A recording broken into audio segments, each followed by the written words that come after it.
What do you think of that writer's strike, by the way? It's great. No, it's not. I mean, fantastic. Yeah, no, the thing. loving it. I mean, it's.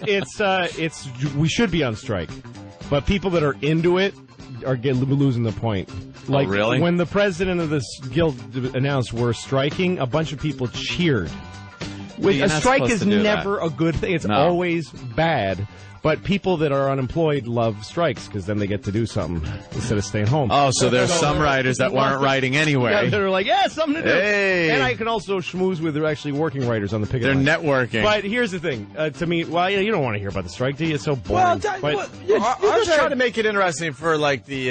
here's what I would say. For the masses out there. People That's all that I'm are asking, telling Louis. you, like, these writers need something and it's not fair, that's not the point. It's just economics. No corporation is going to give you something because they should. Right. They're going to give you something because you make them. So we're trying to make them give us what we think we can get because most people can't write. I mean, even when you watch a bad TV show, the writer had to be really good just to accomplish that awful TV show. So it's something that not everybody can do, so we're using that leverage to try to get more money, because we haven't had a raise in a while in certain areas. So, but people that get too into it, when you break up with your girlfriend and start calling her a C word all over town, it's hard to get back together with her. So, yeah, people have to be kind of cool. You got to be a little careful, right? There could be some leftover animosity. Yeah. This is hitting the wire today. Family feud afoot for Fox cartoon. Listen to this. Fox is producing fresh episodes of the animated comedy Family Guy without the participation of its striking creator, Seth MacFarlane. Yeah. What? Who does pretty much all of the voices on the show. Not all, but... And he also, if there's anybody who's like the single power behind a show, because he kept it going when it was dead. God. Like, that's a show that got killed, and he crusaded and made it happen. Yeah, that's crazy. How are they going to do that? So what, have they just fired him, or is this because of the writer's strike that he's not going to be there? Yeah, I guess until the strike's over. Yeah, most shows when because of the strike, they can't make shows, but they're going to continue making Family Guy. Wouldn't he own the rights to it in some way? I don't understand. Well, no, they can. They own it. Fox and here's the explanation. Fox and sibling studio 20th Century Fox TV had the choice of going into reruns or continuing the show without MacFarlane, whose outspoken defiance of his employers have made him a cause célèbre for striking writers. After a large writers' rally outside the Fox lot on Friday, where he was one of the speakers, MacFarlane said the studio could proceed without him, though he hoped it would not. And they have decided to do Family Guy without Seth. Yeah, they're doing it because there's no way they're doing this for any reason other than that he spoke at the rally and that he was considered a great speaker. And he's a really active guild member, so they're just targeting him because they're just just showing off. They're scumbags. They of course could do they episodes are, that don't involve his voices, so it would just be like the daughter, the son, and the mum. Yeah. And the greasy deaf guy. Well, they'll just get what's his name that did Daffy Duck's voice. I hate to. I'll be fine. Mel Brooks. No, Mel Blanc. Mel Blanc. He'll do all the voice. Go get fake Fred or something. Yeah. I always hated that. Yeah, the fake Fred when it was like. Hey, Barney, what do you say we go to work, Bon? Yeah. And it's like, wait, that's not Fred. The real Fred. As a kid, it was horrified me. Yes, me too. When he died. Oh, he died. That Fred. So, that didn't stop them. He was as fat as his cartoon. Oh, yeah, character. drinking and smoking the Winston cigarettes that Fred and Barney used to shill as cartoon characters. Yes, I remember. Hey, Winston cigarettes, Fred. Pretty good.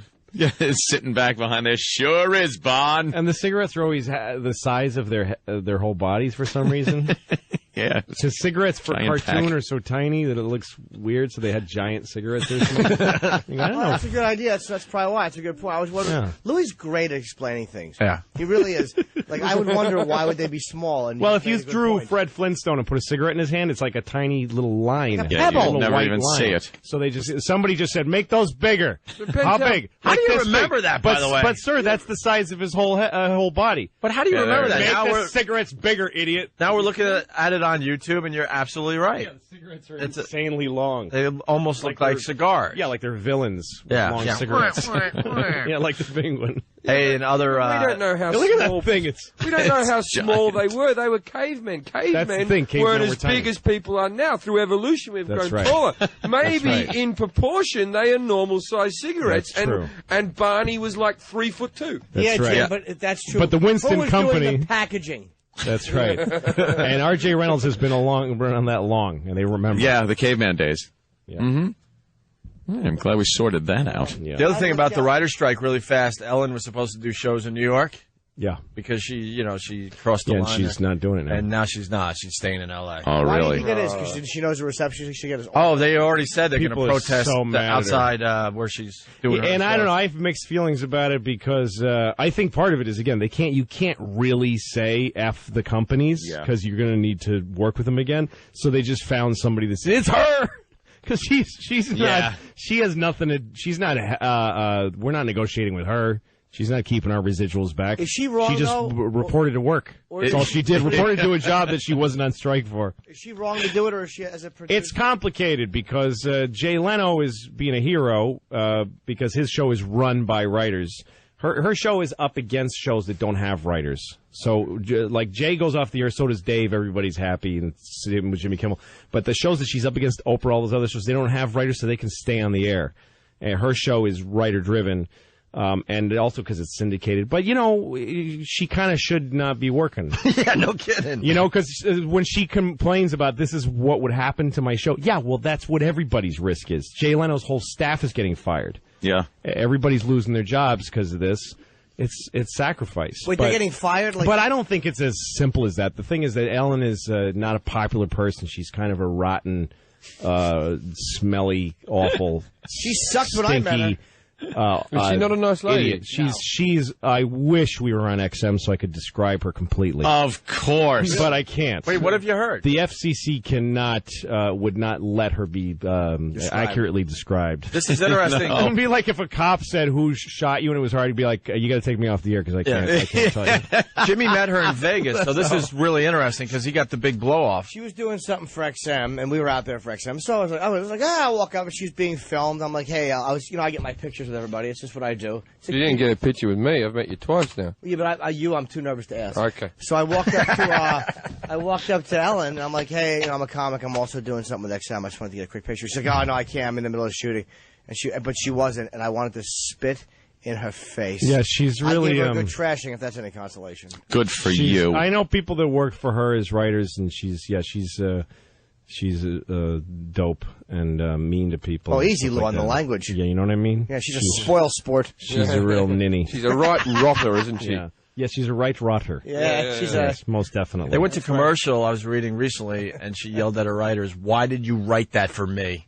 Yeah, she's really got gallons of. Yeah, that had made the press last week. Was she a good stand-up in her day? Yes, I think she was.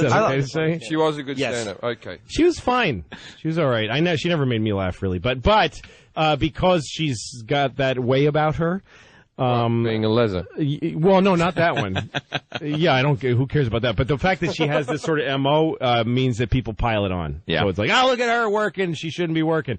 And whatever, that story. You know what? I've had a show where I had writers, and I'd look at them and say, you guys stink, and I hate you. So the stories about how tough she is on the writers, that I take with a grain of salt because I guess there's a natural, you got to crack the whip, and also there's a natural thing where the person who's on camera is taking the hits for bad jokes. But would you do it in front of a live audience? What's that? Would you do it in front of a live audience? Oh, no, never. I think that's what the story was about. Yeah, she did a joke and it sucked, and she goes, why would you write that for me? And she was dead serious. Wow, I don't know. While they were in break. Yeah, no, she sucks. You had good writers on Lucky Louie, man. Every one of them. They were funny, man. Yeah. Hey, what do you call lesbians in Australia?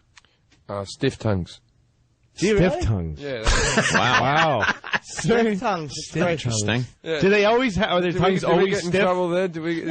Don't say it 8,000 times until we see if it went through. Yeah. Why wouldn't it? What are you shaking your head?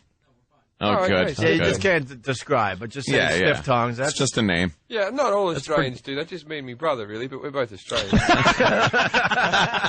It's plural. It makes it plural. Two guys. All right, we're just about wrapping up here.